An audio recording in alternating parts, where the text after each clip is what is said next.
Gusto mong gumamit ng Cobalt Dragoon pero masanay ka sa Winder Launcher or Ripcord Launcher? Watch this. Eto na nga, naglabas si Takara Tomy ng left spin na Winder Launcher. So kung isa ka sa mga taong nahihirapan na gumamit ng string launcher, eto na ang sagot para sa'yo.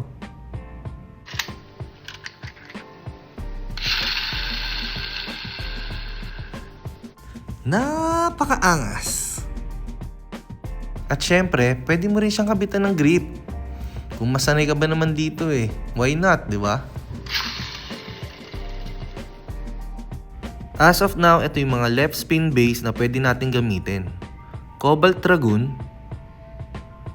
El Drago Rapid Hit or Barrage Attack,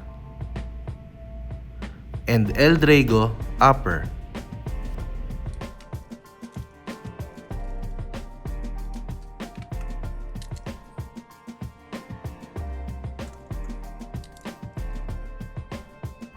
Meron ding mga Beyblade na kumakagat sa mga left spin launcher, katulad ng Hell's Hammer.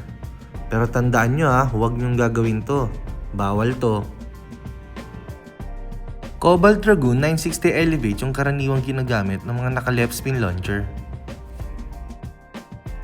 At eto pa ang mga ratchet na pwede para sa Cobalt Dragoon Elevate. Game, test launch!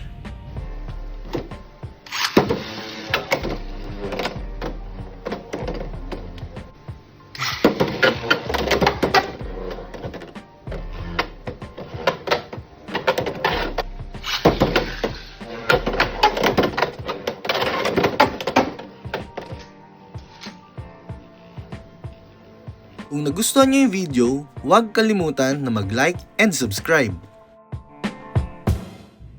See you sa next video!